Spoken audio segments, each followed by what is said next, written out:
Selamat sore.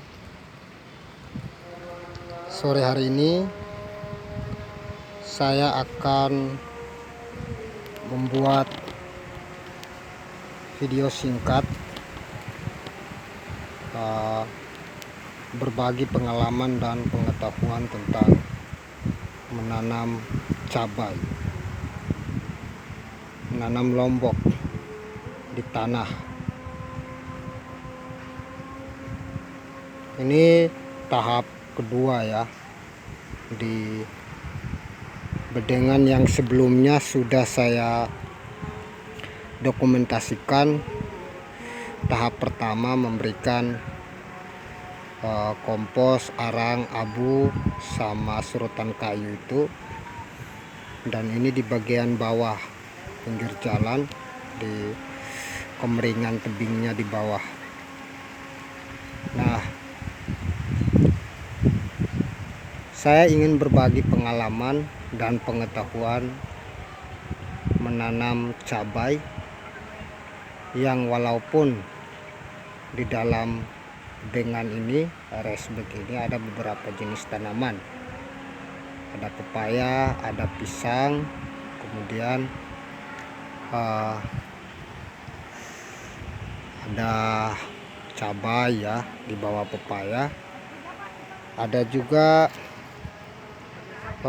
tanaman kacang hijau dan juga bunga di setiap pinggir jalan, dimana jalan yang seringkali dilewati orang untuk beraktivitas.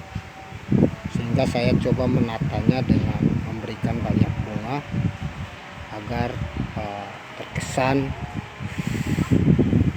indah, terkesan segar kalau orang sedang jalan-jalan sore ataupun jalan-jalan pagi. Nah, ini saya sudah membuat lubang tanam. Jadi teman-teman yang pernah berkebun organik,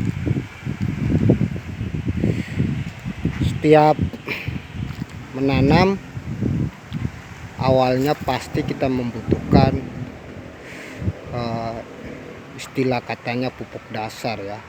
Banyak pupuk dasar apa saja, teman-teman yang kimia sintetis maupun teman-teman yang full organik. Nah, pupuk dasar itu kita berikan setelah mengolah lahan, dan setelah itu sebelum menanam diberikan pupuk dasar, kemudian dikasih misalnya kompos, pupuk kandang, kemudian dikasih dolomit, kemudian ditutupi dengan jerami di atasnya, di atas resbek, di atas bedengan, dan diregenerasi tanahnya, difermentasi tanahnya, media tanam yang langsung di tanah sebulan sampai 3 minggu sampai sebulan baru mulai menanam, dan dikondisikan dengan persemaian yang sudah siap pindah tanah. Nah, berdasarkan pengalaman dan pengetahuan praktek tentang menanam cabai, kalau teman-teman mau lihat, misalnya ada di grup Ternate, Kebun Organik Kota Ternate, grup Facebook, dan juga ada di YouTube channel Kebun Organik Kota Ternate, juga di Instagram Kebun Organik Kota Ternate. Teman-teman bisa cari tahu di situ, terutama di Facebook, dokumentasi foto yang pernah saya kirim tentang menanam cabai dengan metode yang saya lakukan selama ini, dan hasilnya juga baik, bahkan sampai 50-an kali panen, lebih dari 50 kali panen. Bagaimana caranya? Nah, ini saya langsung menunjukkan. Jadi pagi tadi saya sudah membuat lubang tanam. Ini lubang tanamnya, jarak 1 resbek 2 tanaman jarak, kemudian nah ini sampai ke sana.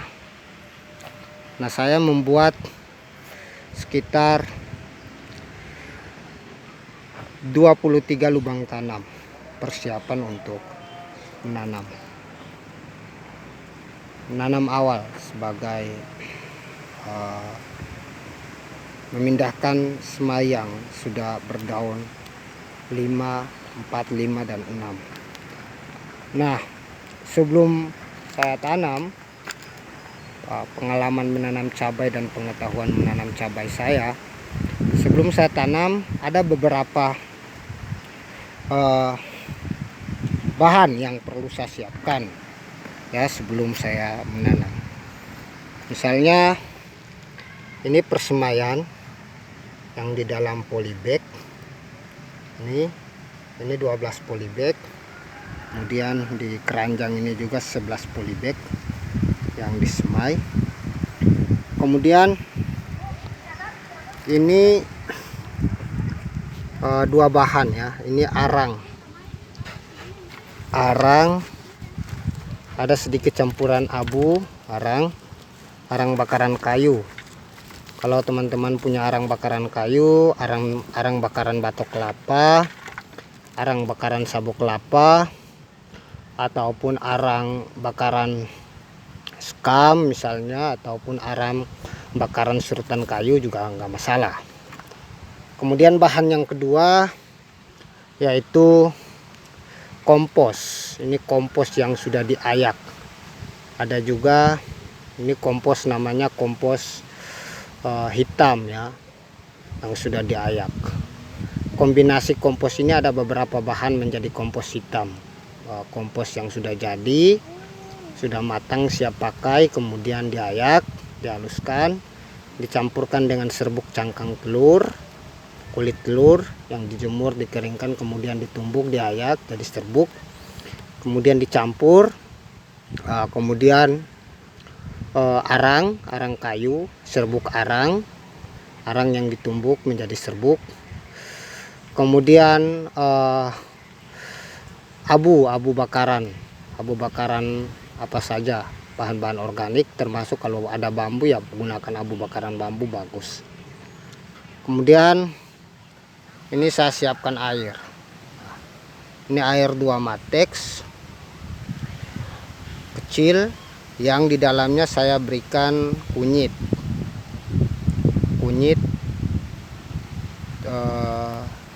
berapa rimpang saya kecilkan, saya tumbuk, kemudian saya masukkan ke dalam air 2 matex, ukurannya sekitar 23 gelas kecil tuh. Nah, bagaimana awalnya kita akan menanam misalnya. Jadi yang pertama misalnya ini lubang tanam kan, yang ini pengalamannya teman-teman. Maaf, saya pegang HP sendiri, jadi kelihatan kameranya kurang tenang. Jadi ini lubang tanam. Kemudian yang pertama kita isi arang dulu, paling bawah arang. Kemudian kita isi kompos ya, kita isi kompos. Nah,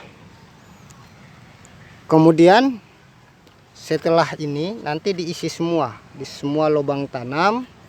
Misalnya kalau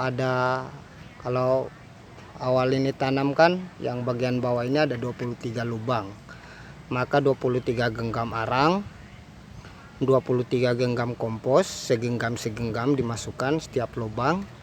Kemudian cabai yang ada ini kita bisa siram sebelum kita pindah tanamkan. Kita ambil dulu secangkir, segelas ini kita bisa siram. Misalnya kita siram dulu sampai basah. Nah, ini larutan kunyit ya. Kemudian kita biarkan beberapa menit, tahu langsung sudah mengering di atas di permukaan, langsung kita pindah tanamkan ke sini. Nah, bisa langsung kita pindah tanamkan ke sini, buka polybagnya. Nah, saya akan menjelaskan singkat beberapa bahan ini. Yang pertama, bahwa sekarang di tempatku, lingkunganku, kebun organik Kota Ternate musim panas ya. Walaupun cuacanya tidak pasti, seringkali berubah, tapi beberapa minggu ini musim panas. Yang pertama, arang itu dikenal sebagai bahan yang bisa bertahan lama, bahkan bertahun-tahun di dalam tanah, dan dia bisa menjadi rumah, tempat bagi persinggahan, persembunyian, pengamanan mikroba, mikroorganisme, cendawan yang baik, jamur yang baik, organisme yang baik. Di dalam situ berkumpul, mereka menjadikan tempat arang itu menjadi mikroba, menjadi rumah mereka. Kemudian selain dia bisa menjadi rumah, arang juga bisa menyerap nutrisi, bisa menyimpan nutrisi, bisa menyimpan air di dalam tanah, sehingga kelak tanaman kita bisa mendapatkan sedikit demi sedikit, setetes demi setetes, perakaran tanaman bisa mendapat suplai makanan, hara, nutrisi dari pemberian air, pemberian pupuk segala macam cair ke dalam tanah. Itu disimpan oleh arang, disimpan oleh mikroba di dalam sebagai kantung persiapan nutrisi bagi tanah dan tanaman. Kita bisa melihat pengalaman tentang apa itu biochar, kemudian apa itu biomasa segala macam. Kemudian kita bisa melihat bagaimana pengalaman-pengalaman tetua-tetua kita di kampung, nenek moyang kita, orang tua kita yang berkebun mengandalkan hutan, mengandalkan tanah. Setelah mereka membersihkan hutan, membersihkan kebun, mereka membakar semua rerumputan di atasnya, dan setelah itu mereka menanam. Apa yang terjadi? Hasilnya baik. Hasilnya bisa subur tanaman. Walaupun itu tanaman tahunan, ada juga beberapa jenis tanaman bulanan. Kelapa, cengkeh, pala, dan beberapa jenis tanaman sayuran itu bisa bertumbuh dengan baik tanpa ada penyiraman misalnya, karena kebun mereka jauh di pegunungan atau apa. Hasilnya apa? Hasilnya mereka bisa menikmati sampai anak cucu, termasuk anak-anak mereka bisa selesai kuliah, bisa sarjana, bisa jadi dokter, bisa jadi profesor, bisa jadi ahli-ahli intelektual, bisa jadi dosen segala macam. Itu hasil terutama dalam pengalaman orang-orang Halmahera, orang-orang Maluku Utara. Kebetulan saya juga orang Halmahera, orang Maluku Utara, dan saya berkebun di Ternate sekarang. Nah, kemudian ada abu. Abu di situ juga menjadi bahan yang bisa menetralisir racun misalnya, bisa mengatasi semut di dalam. Yang ketika kita pindah tanamkan cabai misalnya, ada akar-akar tanaman yang putus, di situ ada glukosanya, di situ ada karbonhidratnya, dan semut akan datang untuk menikmati itu, mengambil itu. Dan kalaupun tidak ada yang bisa mengatasi itu karena di dalam tanah, maka kita manfaatkan abu bakaran apa saja, abu bakaran kayu, abu bakaran dedaunan, yang terpenting bahan-bahan organik. Manfaatkan itu. Abu juga bisa di dalamnya ada nutrisi, unsur silikanya. Katanya juga pernah aku baca artikel jurnal ilmiah yang menulis tentang manfaat abu untuk tanaman. Ada banyak manfaat abu untuk tanah. Salah satunya ada kandungan, katanya di dalam ada kandungan kaliumnya, ada kandungan fosfornya, zincnya, kemudian ada kandungan zat besinya, ada kandungan vitamin yang lain yang terakumulasi, terkumpul di dalam abu itu sendiri. Dan abu, selama aku berkebun, ketika orang menanyakan apakah bisa digunakan dolomit, bisa saja. Kalaupun tidak ada dolomit, bisa menggunakan abu. Kalaupun tidak ada abu, ya udah menggunakan arang. Kalaupun tidak ada arang juga, ya sudah menggunakan tanah biasa, tanpa kompos pun tidak jadi masalah. Tapi ini berbagi pengalaman. Kemudian kunyit pernah aku coba. Kunyit salah satu jenis tanaman yang bisa mengatasi layu fusarium. Bahkan kunyit juga bisa menjadi zat bagi perangsang perakaran tanaman. Kunyit juga bisa menjadi obat. Makanya selain aku menanam menggunakan beberapa praktek yang lama, aku menggunakan tauge misalnya, aku menggunakan bonggol pisang misalnya, aku menggunakan lidah buaya dan bawang merah misalnya. Sekarang aku coba menggunakan kunyit lagi untuk mempraktekkan kembali cara saya menanam tanaman di lahan.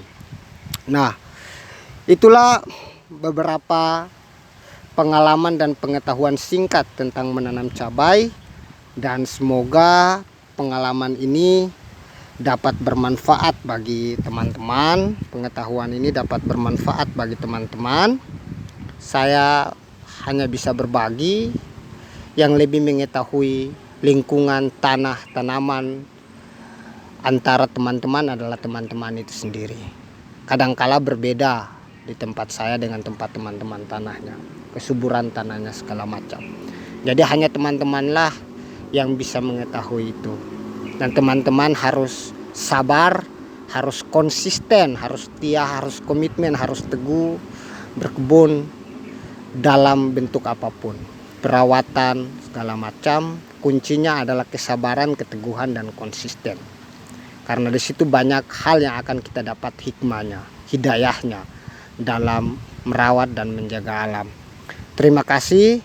Semoga video singkat ini dapat bermanfaat. Bila berkenan teman-teman mau membantu ya, bila berkenan silakan teman-teman lihat ke channel saya YouTube Kebun Organik Kota Ternate yang sementara berlangsung di postingan ini. Teman-teman bisa like, teman-teman bisa komen, teman-teman bisa share, kemudian teman-teman bisa subscribe, teman-teman bisa nyalakan notifikasinya, lonceng notifikasinya, agar kita saling belajar bersama, berbagi pengetahuan dan pengalaman. Terima kasih.